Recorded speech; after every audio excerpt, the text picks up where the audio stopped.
Hey, this is Chuck, and you are listening to Fans with Bands, the podcast where we talk to the fans and the bands they dig about life, music, and whatever the hell else we want to talk about. Today on Fans with Bands, we're talking to Dude. Check it out. Hey, this is Chuck with Fans with Bands, and I'm talking to Tony from Dude. Tony, how you doing, man? Hey, Chuck. Thanks for having me. Yeah, thanks for being on, man. So, Right on. yeah, so I think the first time I saw you, I'm trying to remember, was maybe 2014, 2015 when the Mugs played the Detroit Fall Beer Festival. And I was like, what is this music? And then I was like, holy shit, you know? So I became a fan of the Mugs first, which you're in as well. And then I saw that you had started Dude, which I think started around 2012, right? Is that when Kid Gloves came out? Yeah, my first album came out in 2012. I've been a songwriter since I could put two chords together. And so it was a collection of some songs that I'd written in 2003, in 1996. It was just a hodgepodge. And I never thought I'd put together a live album, or a live band rather. Yeah. And so that was just a one-off project. And my friend Bobby Emmett, he used to be in the Sights, and now he's gone on to greener pastures, and Sturgill Simpson. The kid just won a Grammy in 2017. Awesome. Yeah. So I've been really blessed to work with some really fantastic, talented people in Metro Detroit. So in 2015, the Mugs were going on tour for our Straight Up Boogaloo tour in Europe.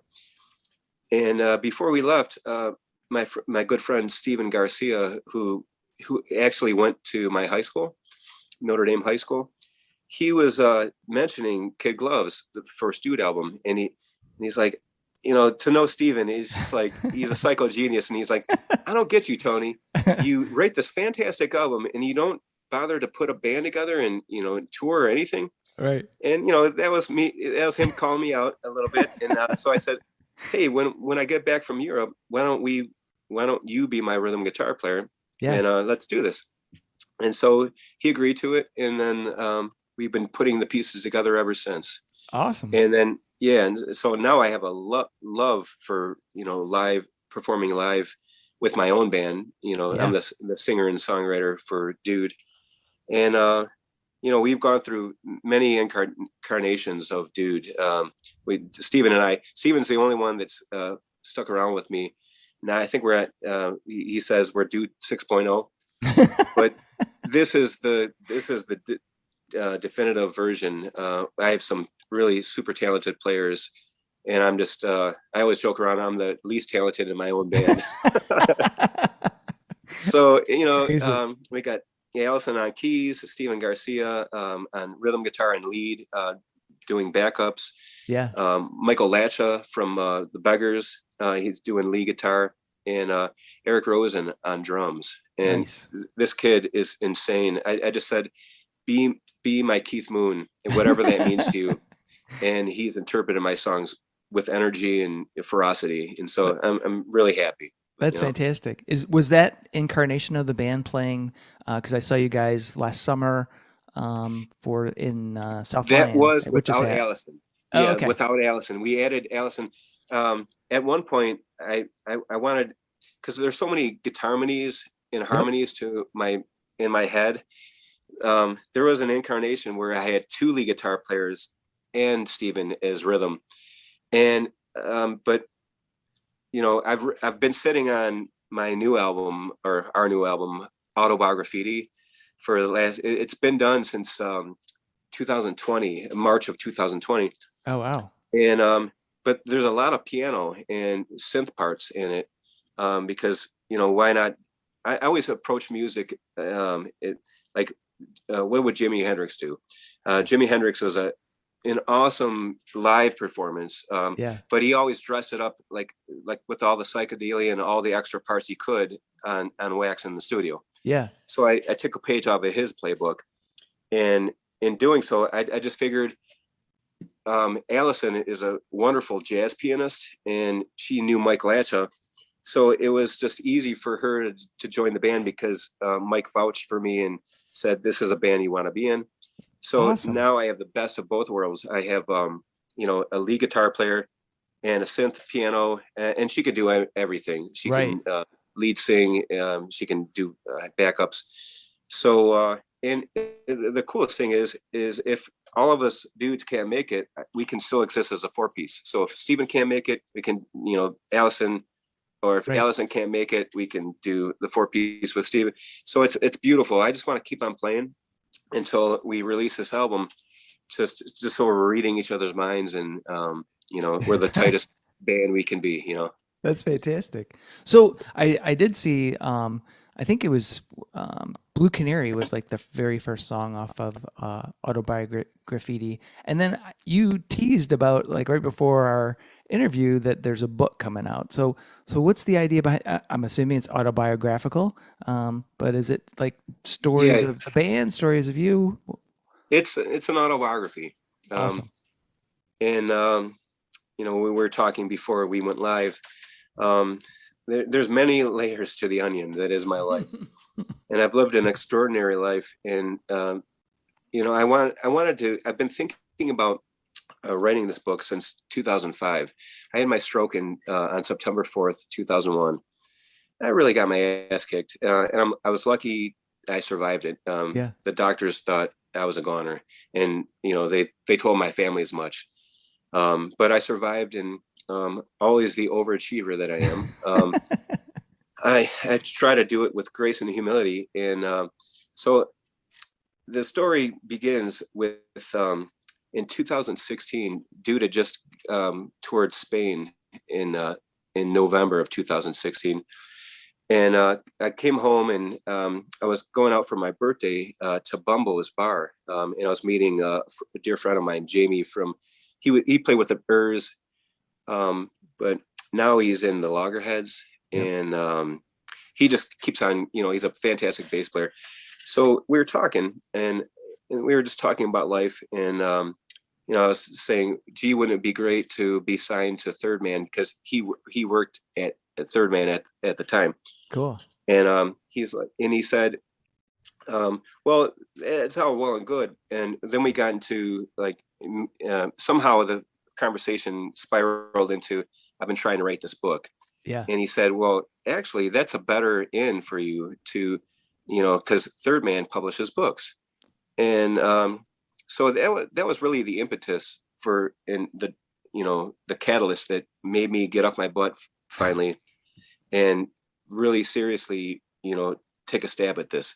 So I would, just every Tuesday for the next 2 years, I would write, and I would go to different, bars in Hamtramck, or Cafe 1923, or Kaja Cafe, Yeah. anywhere that I could glean some inspiration. And I would sit down for 3 to 4 hours, and I would write. And then I would treat myself to a libation afterwards. Awesome. Sometimes during the writing session. Yeah, why not? And I was saying, boy, was I cocky, because I figured I could do this in a year. And Yeah. I didn't even get a feel for my voice, how I would craft this until 6 months later. And then I started, being empowered.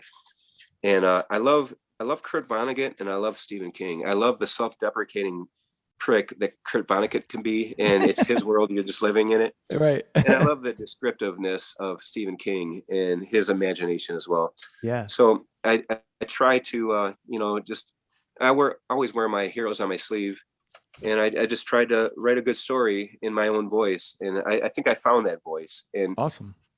it's kind of like in the prologue, I describe it as I almost ask the reader, I implore the reader to how I want you to read it.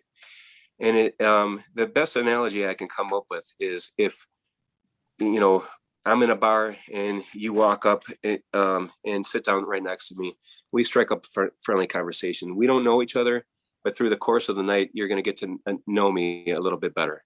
And Awesome. it's very candid, and sometimes I'm speaking directly to you, and I use italics for phrases, pop culture references, And so I ask you, the reader, to look it up online, everything I've italicized, or I actually, during the time of COVID, I got ambitious and I decided to write a glossary. And who Oh does that, man. right? Right. So the glossary is almost as long as the book, and it's comprehensive. And Wow. I just decided to do it because I want the reader to know what inspires me and who I Yeah. am, Yeah, that's great. um, as an as a first time author. Yeah. Yeah. So, I mean, have you written before? Like, I mean, obviously you haven't written a book before, but have you done writing, like other types of writing? No, I've written bad poems, and in my earlier years, I thought I could be Jim Morrison, or something. Right. In lyrics, I love Yeah. the challenge of writing good lyrics, but I just, to know me, I just throw myself at it, and it usually works out. I always say it's much more interesting to go down with the ship, than to not board it at all. So, um, this one's for me. I'm, obviously, I hope it's successful. Right. Um, but I have to write my story, and I think, as long as I'm not embarrassing myself, and uh, I've actually, during the time of COVID, I printed out 5 copies, and I gave one to Danny Muggs because he's saved my life for many reasons, and you'll read about this in the book. But I wanted him to have it because it's we're brothers, right? Yeah. And then I started, whoever was interested, I would say, this is my first draft. Don't nail me to the cross, because I've made, slight, corrections, punctuation, and Right. run-on senses, and now, like, it's to the point where it's perfect. But 2 years ago, I just wanted to get it out there and to see, to gauge the temperature. Is this good? Is this engaging? And everyone besides a couple family members have really really liked it. So Awesome. yeah, I'm onto something. Yeah. I'm not sure what yet, but we'll see if I get published. Yeah. um, I want to, I keep on saying third man, but there are no guarantees. Right. So Right. we'll see what's right for me, and if not third man, I have a laundry list of publishers that I think might be interested. Yeah, for sure. And then, so you're gonna dovetail this in with the album that you're working, correct? Because they're Hmm. gonna have the same title. And so is the source material for the album, the songs, going to be autobiographical in nature as well? They tie Yeah, into certain chapters or anything like that? not necessarily, but I love, when I write a song. Sometimes it's just fictional, and Yep. but most of the time it's autobiographical. So it's not, you know, it's not tied into like the book itself, insofar as, stories, chapters relating, Yeah. Yeah. songs relating to chapters, but Right. it is autobiographical. Awesome. It's my love, you know uh, for instance, I have a song called Big Star, that is an homage to the band Big Star. And Oh, if you cool. this is how much I like Big Star. Oh, This is yeah. Big Star tattoo. Yeah, that's fantastic. And there's a there's a song called "Ah Geez Louise," a true story, where I was at a bar on the east side called Brownies on the lake, Uh-huh. and I was seeing my good friend Jody Raffoul. He's a fantastic, for anyone who wants to see one of the best cover bands in America, and we have him in Metro Detroit. His name is Jody Raffoul. It's the Jody Raffoul band. Look him up. Okay. So I was seeing Jody, and um, there I was getting edibles from my friend Debbie, um, at a steal. They're $5 for these Swedish fish, but Nice. they weren't working. And I tried, so I met Debbie in the corner, and so she said, "How are those working out?" And I said, "Well, if I'm being honest, they're not. They don't work." And she goes, "Oh." And so digs in her purse and says, "Here, take this." And it was a big gummy bear, a big one. Yeah. Um, so I just figured I was getting more of the same, and I try to placate it and Right. not make her feel bad. And so I ate a sizable chunk, and she's like, "No, have some more." So okay, and then she says, "Well, that's from a different dispensary," and I'm like, "Oh shit!" And she's like, "Oh, I wouldn't do that to you," and so it put my mind at ease. And later on, about a half an hour later, I didn't know that the drummer's girlfriend had some of that too. And she stands up at the table we're sitting at, and she says, "I'm losing my fucking mind." And I'm like, "Oh shit!" I'm about a half an hour behind her, and I'm a 5 to 10 mil, like 10 mil max guy. Yeah. If for all you THC users out there, and I probably ingested 50 to 60 Oh mil. shit. And it was like an acid trip, and it kept me up all night. And I wrote a song about it, and it's a hilarious song in the like a 50s kind of vibe. Like a Chuck Berry kind of Yeah. Beach Boys kind of thing. Awesome.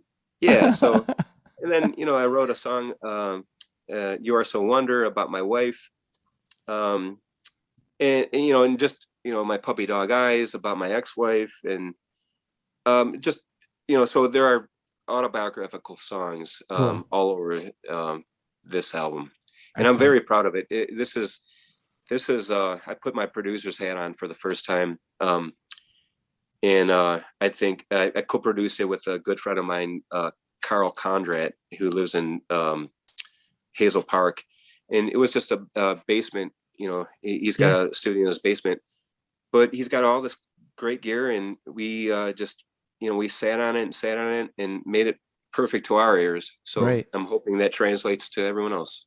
Awesome. Fantastic. So, you're going to try to tie this in with the book. So it's really, as soon as the book is coming out, then the album's going to come out. Is If I the have my goal? way, Okay. yeah. Well, if I have my way, I never know what the publisher is going to say. Yeah. Yeah. There are too many question marks right now. But if let's just say if I have my way about it, Yep. I'll release the book, and then 3 4 months later, I'll have a release party Yeah. somewhere local. Awesome. Awesome. Yeah. So Tony, I'm curious about like what musicians or bands had the most influence on you as far as the music of Dude? Because I know Muggs is slightly different.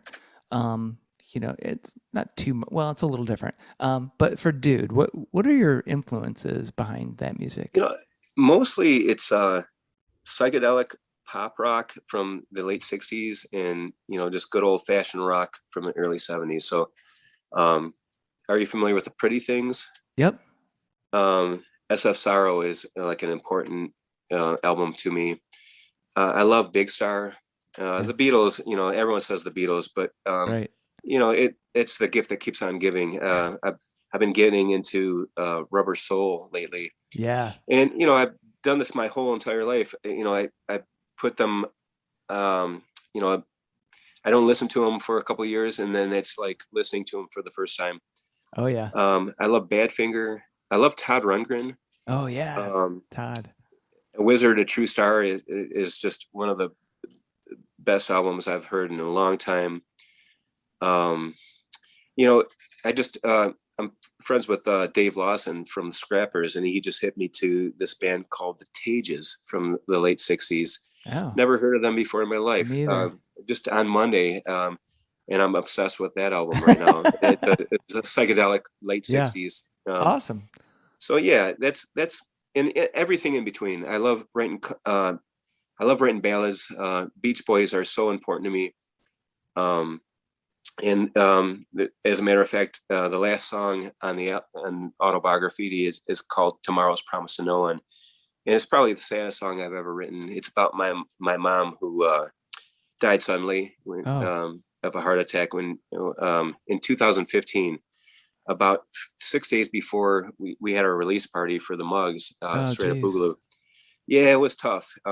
It was a gut punch, and I still miss her dearly. And so I had the song that I was, I recorded in 1996, and it was just an instrumental. I didn't quite know what to do with it or where to put melody or lyrics or anything. Mm-hmm.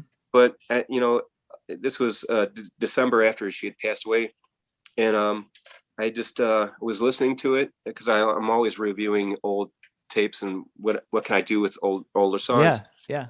And it just came to me out of nowhere, like I was struck by lightning, and the lyrics and the melody just came to me, and I decided it's a short song, but it's in the vein of the Beach Boys, very poignant, and it's a very personal song to me, and I miss my mom every day. I'm a mama's Yeah. boy. Oh yeah. I understand, man. That I'm sorry about that. Yeah, it's okay. It's life, and she would never want me to be down in the dumps for too long. Yeah. But yeah, so Beach Boys, and I love old doo-wop. My favorite ballad of all time is "I Only Have Eyes for You" by the Flamingos. Oh yeah. Um, just the '50s rock. There's just there's a lot. I'm sure if you ask anyone that question, there's so many layers to it. Oh yeah. But I tend to gravitate towards '50s, '60s, '70s.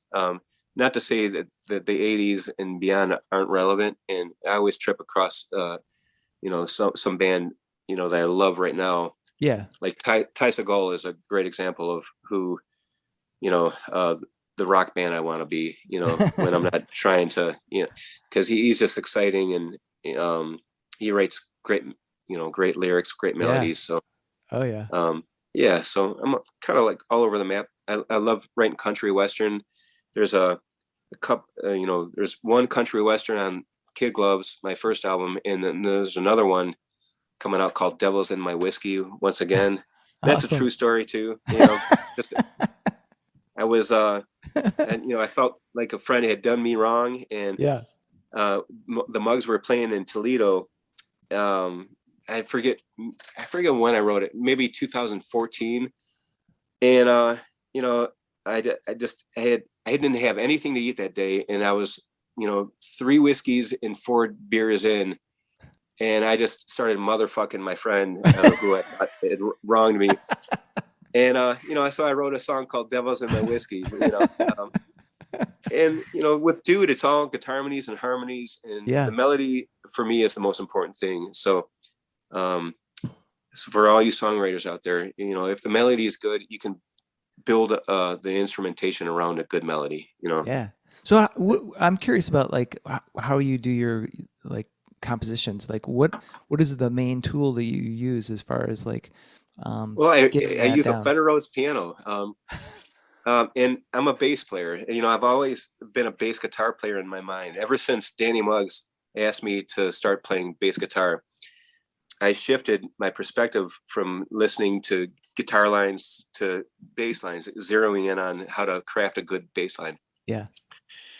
So when I sit down to write a song, sometimes, because of my limitation, because I'm paralyzed on my right side, and my hand and arm are, my hand is 100% paralyzed. Just to clarify, there's so many different kinds of strokes and paralysis. Yep. I have 100% sensation, so I can feel everything. So when I say paralyzed, it doesn't mean that it's numb. It Yeah. just, I lack motor skill, Right. and that's just, every stroke is different. As I'll pound this into your brains when you read my book. So it's allowed me, because I never, I'm always looking forward, never backwards. I'm not one of those poor sons of bitches that say I could have been. Mm-hmm. So there are no limitations. So sometimes I'll just have a melody in my head, and I'll bring it to the Fender Rhodes piano, and I'll find what key it is in, and if I can sing it, I'll, and it's just out of luck, if sheer luck, if the melody in my head matches what I can sing on the piano, I'll pursue that song. Sometimes I have to modulate it, and Yep. all that means is, you know what that means, right? Yeah. You Yep. just have to shift the key around to find out what range you vocally Yeah. you You can can get sing on it the in. instrument. Yep. I was just telling a friend the other day. I was I was doing grocery shopping at Kroger's, and I always have a melody in my head, or just sometimes it just comes to me, especially when I'm high. And I just love how THC turns on my brain, Yeah. and I use it as a tool, not for nefarious reasons. I just it's the fun drugs, Yeah, the creative aspect of it. Yeah, and so I was uh, I was walking to my car, and this melody just popped in my head, and so the iPhone and the voice memo, and I just Oh, recorded it, and then I found it on the piano and modulated it a couple times, and we're gonna start working on it. So hopefully by the summer, you'll hear this song. awesome. It's a spiteful song, but you know, it's probably the most spiteful one I've ever written. It's called "You Don't Have Anyone," and Awesome. I'm not sure who I wrote it about. I'll say I'll cop to it's fiction right now, but Yeah. maybe when I figure out, sometimes I just figure out my it's therapy, Yeah. Oh, yeah. but so sometimes I imagine the song, and or sometimes you just are inspired after a local show. There Hmm. are so many great local bands, Oh, for and sure. honestly, I use them to my advantage. I just what like there's this sense of inspiration that I get Yep. when I see a band I love. Visions, for example, Limestone Cowboys, Oh, Dear yeah. Darkness. Down the rabbit hole we can go locally. Oh, yeah. Um, Hell yeah. put kind of put myself on the spot, but there are so many bands. Yep. Sliz is another one, another one of my favorites, or Eck, Johnny Hench.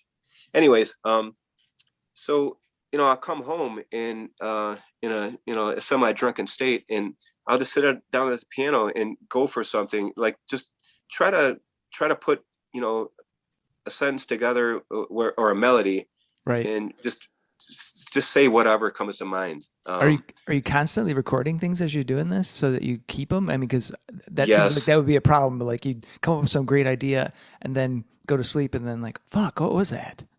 Yeah, I have to record it, because I don't know what it is about me. Like, if I don't, I've done this before. It bites me in the ass. If I don't record it, then sometimes in the morning it's lost. It's just Yeah. lost in the wind. Especially when I'm trying to, sometimes I'll write a song, and then I'll come up with a groovy bass line for that song.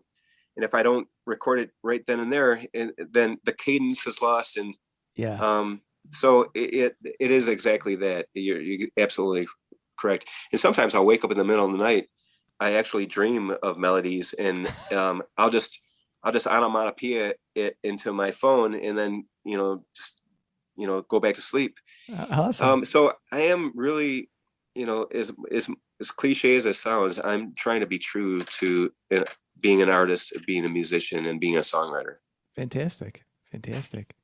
So Tony, one thing I like to do is kind of get people to think about like the if I had a dream kind of thing. So a musical pilgrimage. If you could go on any stage around the world that you haven't already played with any other band, being on that bill with you, where would you go and who would you like to have on that bill?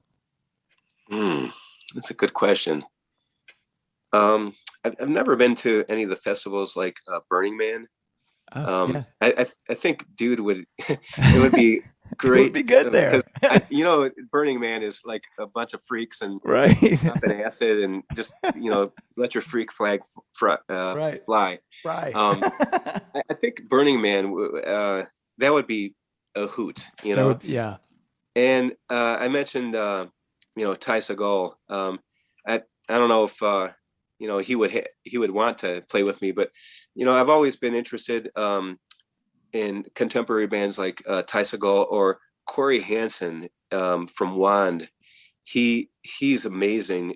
His band Wand is amazing, but he came out with some singer songwriter albums. It just says Corey Hansen, Uh-huh.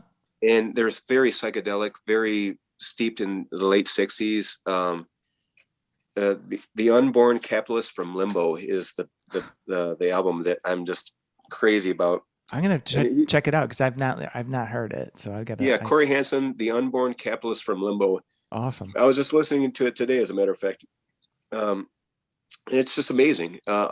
It's not rock and roll, Yeah. but if you like introspective, artsy, thoughtful, songs, there's nothing better. Awesome. Yeah, so bands like that.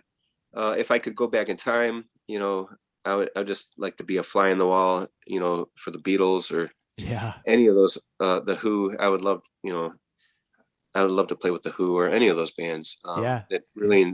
really inspired me. Yeah. Is there any place you'd like to play in the world that you haven't already? Ooh, I'd love for the Mugs and for Dude to get down to South America. Yeah. Argentina. They have a really good rock and roll. You know, uh, they just love the rock and roll, and we've talked about it before. I book, the Mugs, and I get us, you know, sprinkle the Mugs in, corners of the world, and there's talk about it, That would through a be couple super cool, promoters. actually. Yeah. Yeah, but there's always Logistics of getting trust. there. Yeah. Yeah, and there's always the trust factor, and Yeah. in 2018, I was talking to this French promoter, about getting us to, Spain and France and Germany, and he turned out to be a real creep. Oh, bummer. And I didn't know it, because he's been out there for 10 years, and I've seen his name thrown around, in chat rooms and, Facebook, and so I figured he was a legit guy, and Yeah. but I didn't vet him the way I should have. And so what happened was, this Spanish promoter said I won't work with him. He just seems like a bad guy, a bad Yeah. actor. So we actually, didn't go with this guy from, this promoter from France, and we ended up going with the promoter that kind of, sniffed the spread out, and we toured, the whole country of Spain, in 2018. That's awesome. Yeah, so that was the last time we've been there. The Mugs were supposed to tour in 2020, November 2020, but we all know what happened. Yeah. Everything got put on hold and for Yeah, however long. yeah. Yeah. So, so if you could have a beverage of your choice, a beer, whatever, with someone you admire, who would that be, and why would you want to hang out with them and talk to them? Hmm. Hmm.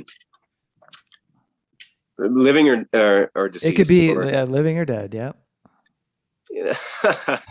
Well, I would really like a conversation, with John Lennon.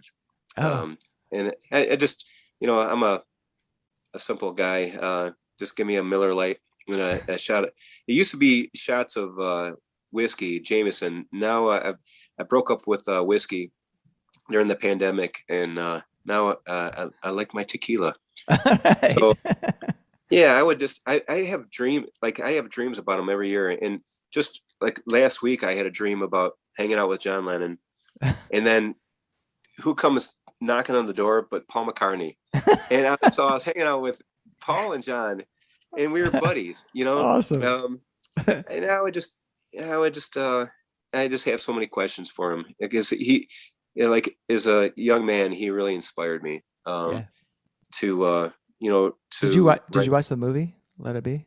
I did, and man, I have more respect for Paul McCartney than ever than, before, because I realized that if not for Paul, John was on heroin with, Yoko, and George had one foot out the door. He was just so pissed off, and I get it. Yep.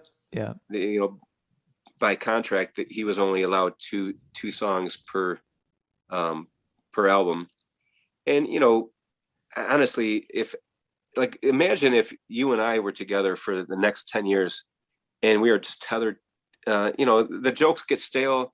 I Yeah. can't believe that they survived as long as they did with that fame, and with the cameras always on them, Yeah. they just wanted to like George wanted to say "fuck you, Paul," but cameras are rolling, so Right. he's got to take the high road and say, oh, "I'm out of here." Yeah. Um, and it's just it just Paul kept that band together ever since Brian Epstein, their manager, died, and so I always view it as if not for Paul, we wouldn't have a Magical Mystery Tour, White Album, Abbey Road, and Let It Yeah. Be, and all the singles that went with that.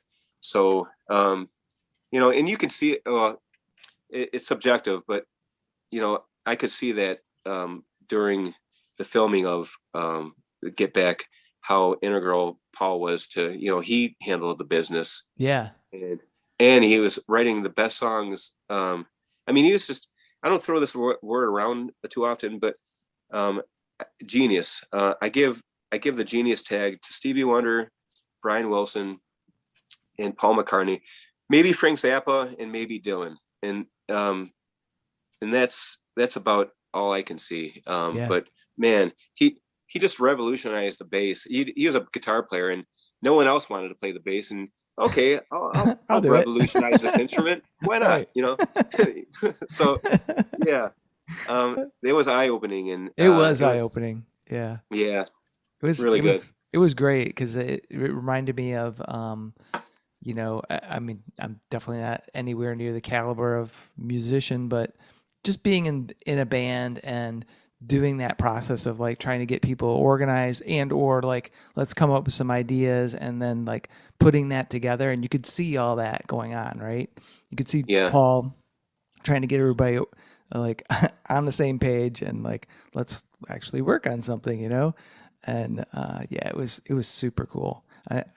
I think my wife was a little bit like, what in the hell is going on here? But I loved the concert at the end, and yeah, it was fantastic. I could watch that and over again. the naive 20-something, when I saw the concert for the first time, I didn't realize that they took multiple takes. Oh yeah. And, of course they would, but when it's just so naive of me back then to think that they just nailed it the first time, and all the takes were good, but Yeah. there is a pecking order of what's really good and what's good, Yeah. and yeah, so it was just fascinating from that perspective. Yeah, and I liked how It, they called out like which songs made it like onto the albums, right? So we'd say, mhm. "Oh, that cut is they kept," right? So that was kind of Yeah, cool. So then yeah, when you listen to it again, it gives you that another perspective, You get a little bit. yep. Which is what I'm kind of going, like, that's my angle for Autobiography, releasing the book first, because maybe you'll gain some insight to who I am, and to my passion um, as a songwriter, and just all the stories and the experiences that I've had, and maybe you can glean some kind of insight Yeah. and when you listen to the album. Yeah. So another kind of origin story question I like to ask is, what was the first album you bought? Oh, well, the first album I bought was probably H2O by Hall and Oates. Awesome.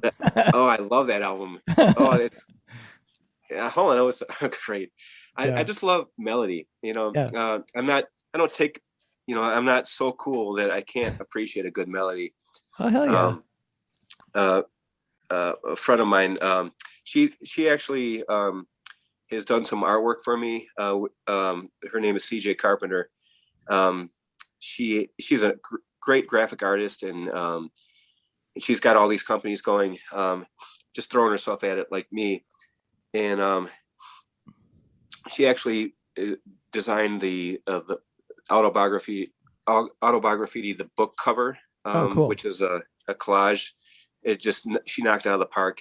And we were talking about Huey Lewis and the News. I think the album was called Sports, and you know, it's not going to save the world, but there are catchy melodies on there. Oh hell yeah. And does everything have to be taken so seriously and taken so artistically? Of course there's the Beatles and all that, but sometimes, just a fun song, Yeah, exactly. is all it needs to be, Yeah. So, yeah. Was there a particular song or that drew you to that Hall Notes album? Well, I talk about this in my book. I was a follower, and there was, thankfully, there was good music on the radio back then. Yeah. And so growing up, I just listened to whatever my parents listened to, which my dad was like a lot of Beatles, um, the Flamingos, for instance, a lot of doo-wop, Yeah. and Elton John, Paul Simon, and on my my mom's side, it was Barry Manilow and Neil Diamond, and Nice. so somewhat of the more cheesy artists, subjective, but I could cop to that, right? Yeah. So growing up, I just listened to whatever I was handed, and I never really sought anything more than what was in front of my face, Right. So it wasn't until in high school that I met Danny Muggs, and he and my other best friend Andy Mizraco, who's the rhythm guitar player in my Ween tribute band Hmm. called Megaweech. Those two guys really hit me and opened up my eyes to, um, the Dead Kennedys and Led Zeppelin. I really hadn't heard, like, I'd heard of Led Zeppelin, but I really hadn't listened to it unless it was on an infomercial in the early '80s. Yeah. Watching TV as a kid. Right. So and down the rabbit hole we go with the bands that really affected me. I didn't even like the Who until I was like 19. Uh, I just didn't get Roger Daltrey's voice, and but boy was I wrong. I'll admit when I'm wrong, and yeah. man, I was 100% wrong on that one. Well, And then go was it ahead. okay? Go ahead. I was just going to say, I think sometimes you have to mature into the music or your ear has to get there, right? It doesn't necessarily resonate with 18-year-old you, but 25-year-old you is like, oh shit, I was missing out on this. Because that happened to me. Like I did not like the Beatles at all when I was in high school. I was all Mhm. about heavy metal and that's all I listened to. And I, listened to Hendrix, but that was it. And then, it wasn't until I was probably 30 before I really listened to the White Album. And I was like, holy shit, I've Yeah, been listening to this for years. yeah. And that's what I love about music right now, especially apps like Spotify. Oh yeah. I got the without the commercials. I bought that package, and Yeah. the algorithms are elegant. And I've in the last 4 years since I've had it, I've been inspired, and they throw shit at me that I never heard. Now they're my favorite bands, and so sometimes technology is good. Yeah. Most of the time, no. But yeah, it just and that's the good thing about it, because there's so many bands that will never get their due. It's just Yeah. impossible. But you put it on Spotify, and sometimes you find it, Yeah. and your life is enhanced. Yeah. And this is an unforgiving business. I don't expect to get rich. I do this for selfish reasons because I'm an artist. I love it, and I'm always going to write a song. Keeps me sharp, Yeah. and the Detroit music community is just excellent. I'll always, even if I wasn't a musician, I would be there. Danny Muggs and I, like, before, when we sucked. I mean, we were just learning how to play our instruments, and we sucked. We were always going out and seeing bands, and sizing up our competition. We knew we sucked, but we knew we had something about us that we couldn't be denied. Yeah. And, like, it's just to say, I feel like the little train that could. I wasn't naturally blessed like Danny Muggs. After 6 months of playing guitar, he was figuring out how to solo in the blues after Uh-huh. 6 months, like, almost a prodigy. Yeah. And then everything he did with the Muggs, the songwriting, and I just chipped away at it, and I got better incrementally. And you use your imagination and your ear, and you just sometimes it makes sense to you, not right off the rip, but Right. Right. sometimes things come together, and that's how I feel right now. I'm always been a late bloomer, and I think right now my songwriting is the best it's ever been in my career. So I'm Awesome. really excited about the next year. And shoot, I've already written my third album for Dude, and I'm working on fourth album material. So Holy crap. I'm just inspired these days. That's awesome, man. That's Yeah. fantastic. So are you so what are the plans for I mean, I know you got the Autobiography coming out at some point, but like this summer, where's Dude gonna be playing? What are you guys gonna be doing? We're playing some festivals. We're booked at Witches at Brewery again. Oh, awesome, cool. Yeah, Dude and the Mugs. Oh, nice. And Kaji Cafe, they have a annual Muscle Beach party. Yeah, Dude is gonna be doing that. Um, excellent. and we're just, right now the goal is until I get this, release party figured out, Right, and because I'm tethered, this is this project is the book and the album. right. It's kind of like I could have released the album 2 years ago, but really feel like this has been 5 years of my life, with the book and with the album, and they almost coincide perfectly. I started recording the album in January 2017, right after Dude got off a tour in Spain. Uh-huh. And just knowing how the Mugs taught me, when you're always touring, go in the studio right after when you get home, because you're red hot, you can read each other's minds. Yeah. And so it's really a question mark right now, but I'm getting things done. I'm meeting with the woman I spoke of so highly, CJ Carpenter. She's going to help me format the book in a Yep. PDF format for so I can shop it around to publishers. Cool. And once when once I have once that is in motion, I can know where the album's going to go, Yeah. and how to plan. It could be this fall I can release the album, or it could be next spring. But I've waited this long, and I really, I really feel strongly about waiting and releasing it and getting the best bang for my buck, Yeah. because you only get one shot at releasing an autobiography, Right. and so it'll be worth the wait. Let's just say to all 19 Dude fans out there, it'll be worth the wait. Awesome, man. um, so another origin question I was thinking of that I really wanted to ask you is, what was the first concert you ever went to? You know, Was it Hall actually, Notes? no, it's Paul Simon. And I Really? was actually late to that as well. The late bloomer that I was 19 years old, and my girlfriend at the time, her name was Jody.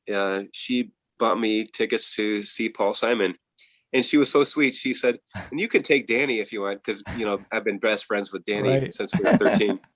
And I'm like, "No, I want to go with you." And that was the first official concert that I was Awesome. at. Other than that, there was this place. I want to say it was either Van Dyke or Mound, 13 a Mound, or somewhere around there. My mom used to take me and my brothers when we were young. It's called the Pied Piper's Pizza Peddler, and it was all polka style music, and it was Awesome. European style, seating. So if you've ever been to the Kaji Cafe, Yep. they have tables that and so it was just picnic tables, and we would have pizza, and this guy would come up from the ground and with his organ, and he would play polka style, roll out the barrel Right. and shit like that. And it, That's you awesome. know, my family was never musical insofar as we never had instruments laying around, but Like, I was always, steeped in music. You know, my family was always listening to music. that's So awesome. yeah, Fantastic, man. Yeah. As far as like when you were talking about your first concert, I was wondering like, what was the very first time that you played on stage, and do you remember what that was like and where you were at? Yeah. This is funny. I used to work for this woman. Her name was Christine, and we were just Danny and I were just starting in a band, and we decided to call the band Fat Ballet Brown. And I'll get to that in a minute. And she, we were looking to play out, like, because we played in the basement forever, Yep. for like almost a year, and we wanted to challenge ourselves. We were playing in the basement and the Hootenanny at Kaji Cafe, those two places. And the basement was Danny's basement. And his stepdad called the basement Sweet Treats. And it was an oasis of fun.